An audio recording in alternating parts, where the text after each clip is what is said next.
Seguimos conversando con Ricardo Freyman, uno de los antropólogos que trabajó en De Calles, Trancas y Botones. ¿Por qué el nombre del libro? No lo conversamos.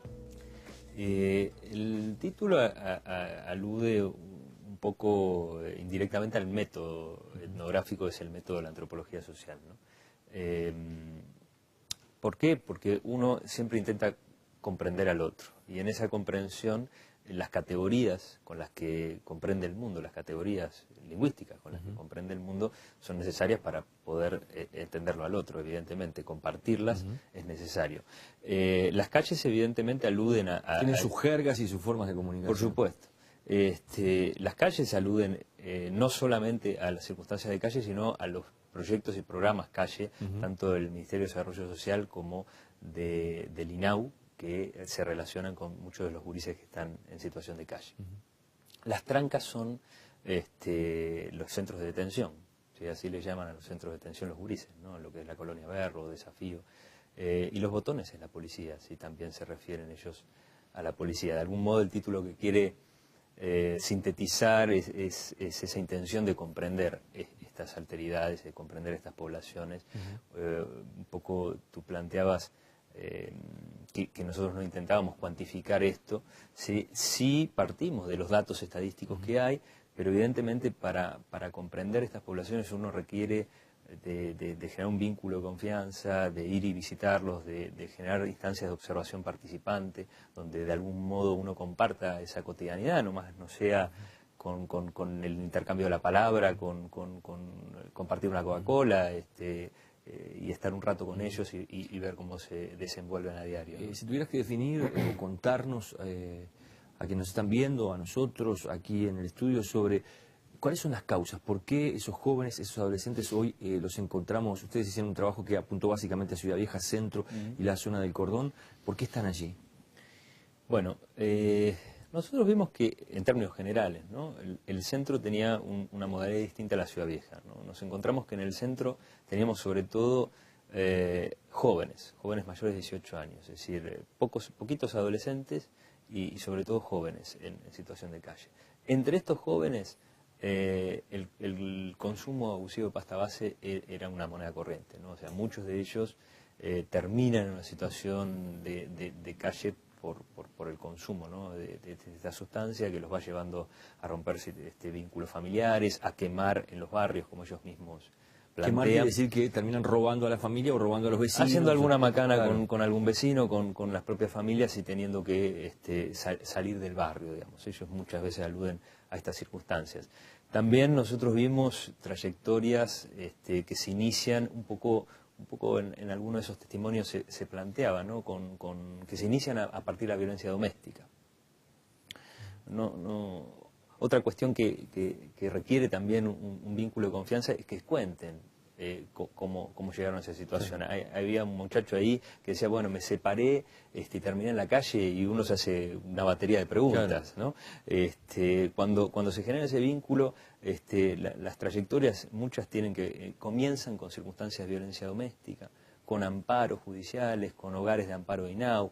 Evidentemente en un hogar de amparo uno no puede obligar a que se quede allí nadie, entonces de ahí van a la calle, de la calle vuelven a circunstancias de centros juveniles, etcétera. Hay un montón de trayectorias. Si uno pudiera resumirlo, no debería pensar que estos gurises están excluidos de las políticas públicas, sino más bien están incluidos en muchas de ellas, ¿no? Claro, participan de ellas intermitentemente, ¿no? Abandonan esas circunstancias de protección. Todos las personas con las que pudimos conversar en situación de calle hacían referencia a la presencia del Ministerio de Desarrollo o del propio INAU en algún momento, lo tienen presente, pero de alguna forma ese vínculo no es suficiente, o tal vez, no sé si será el vínculo adecuado para que dejen de estar en esa situación, ¿verdad?, de calle. A ver, cuando vimos las familias, por ejemplo, eran muy insistentes sobre la presencia casi a diario del Ministerio de Desarrollo Social. Y eso uno puede dar fe que es así, porque la protección social en Uruguay hacia las familias vulnerables es una política de Estado ya hace un tiempo, ¿sí? Es más difuso cuando uno pasa esa barrera de los 18 años y piensa en jóvenes, ¿no?, sobre todo en jóvenes varones. Con los adolescentes el INAU está muy presente. Evidentemente insisto con esto, esos centros juveniles, esos centros de amparo, no pueden retener a los gurises, no hay forma de hacerlo. Entonces, muchos de ellos se fugan, se escapan, se van, digamos. En realidad no hay fuga porque no hay una privación de libertad, están ahí por un amparo judicial porque parten de la violencia doméstica, y ahí aparecen muchas trayectorias de calle.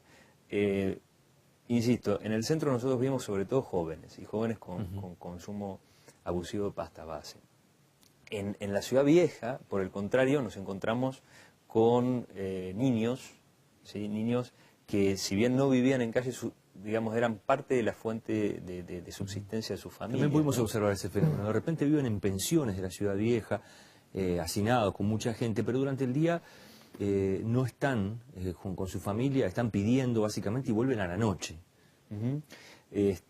Ahí los niños están en general en la escuela por la mañana, al mediodía uno los puede ver por el mercado del puerto, mendigando con los turistas, que además les va bastante bien. Por la tarde muchos de ellos participan de un centro de calle comunitaria, como se llama, del INAU, que se llama la escuelita, y ahí sí por la noche los vuelvo a encontrar uno en diferentes actividades, ¿no? Por supuesto que a la noche todas las instituciones de protección social del Estado se retiran, básicamente queda la policía como presencia del Estado, presencia territorial del Estado. Que allí depende mucho del tipo, del policía del que se trate, la relación que tienen. Ustedes lo cuentan en el libro también, ¿no? Con algunos bien, con otros no tan bien. Sí, en general los gurises de la calle, sobre todo los más niños, no tienen una buena percepción, una buena imagen de la policía.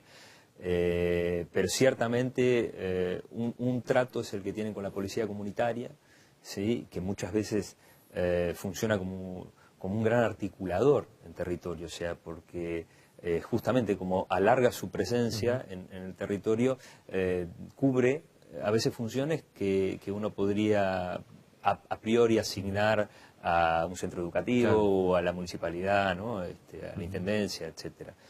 Con lo cual, la policía comunitaria uno puede ver que tiene otro tipo de relacionamiento con estas poblaciones. Ricardo, ¿cuál fue la historia o las historias que más te marcaron en el trabajo de campo que hicieron, que prácticamente les llevó un año? Bueno, son muchas en realidad, ¿no? Yo recuerdo 2 hermanos, por ejemplo. Uno de esos muchachos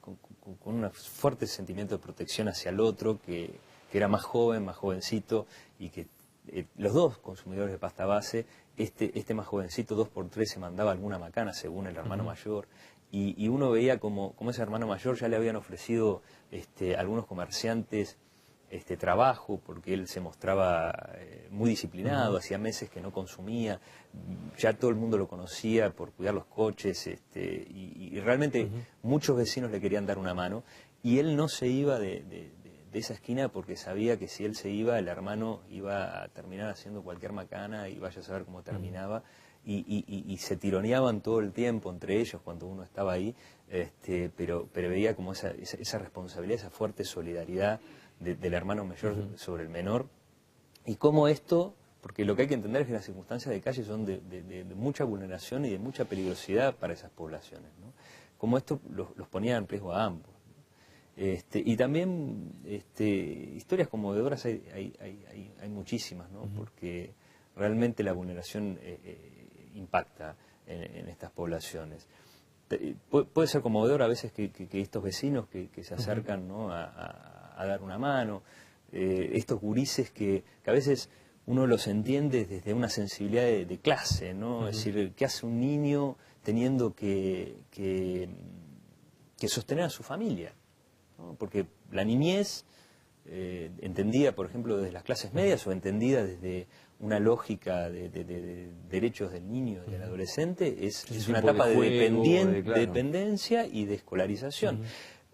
Cuando uno ve a estos gurises y se acerca a ellos y ve, por ejemplo, incluso el orgullo que tienen por sostener a su familia, ¿no?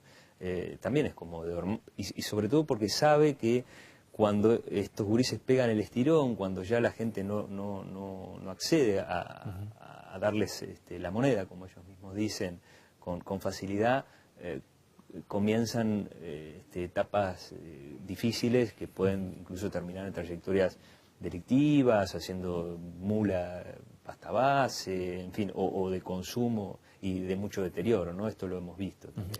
Ricardo, el tema, la nombramos todo el tiempo, el tema de la pasta base ha cambiado el panorama, el paisaje, ¿cuánto juega? ¿Cómo lo vieron ustedes? A ver, el tema de la pasta base está muy presente, ¿sí? Sobre todo con los jóvenes, ¿sí? Está muy presente, genera, digamos, circunstancias de mucha precarización, pero cuando hablo de precarización no solamente estoy hablando del deterioro físico. El deterioro físico no solamente viene por el consumo, sino por estar viviendo en la calle, sino por el tipo de relacionamiento, de reciprocidades, de intercambios a los que a uno expone. Uno ve gurises que están desesperados juntando la monedita, yendo a mendigar por ahí, y de pronto quedan en una deuda con la boca de pasta base y reciben violencias de todo tipo por esto y se conocen estas circunstancias, ¿no? De cómo se va precarizando ese tipo de vínculos, esa inmediatez que aparece, ¿no? Y de todos vínculos muy violentos. Te agradezco mucho por haber venido hoy. No sé si nos puedes decir, por ejemplo, para la gente que está interesada en el trabajo que ustedes hicieron, cómo acceder a lo que es de calles, trancas y botones, este estudio que ustedes hicieron durante prácticamente un año en las calles de Montevideo, todo el centro de Montevideo. Sí, el estudio, quizás no lo aclaramos, fue a pedido del Ministerio del Interior en un convenio con el INAU y el Ministerio de Desarrollo Social. Es de distribución gratuita, hubo una presentación hace unos días, pero estamos intentando distribuirlo a pedido de instituciones educativas, bibliotecas barriales. Entonces, el que esté interesado, tal vez pueda vincularse a alguna biblioteca de barrio o algún centro educativo y demandarlo al Ministerio del Interior, que con gusto le haremos llegar algún ejemplar. Gracias por haber venido. No, gracias a ti. Nosotros nos vamos a la pausa, después vamos a cambiar totalmente de tema, vamos a volver a nuestra columna de deportes, donde vamos a estar conversando sobre ese puesto histórico que ha alcanzado la selección uruguaya. Se ha conocido hace pocos días de estar tercero en el ranking de la FIFA a nivel mundial. Ya vamos a venir con la información.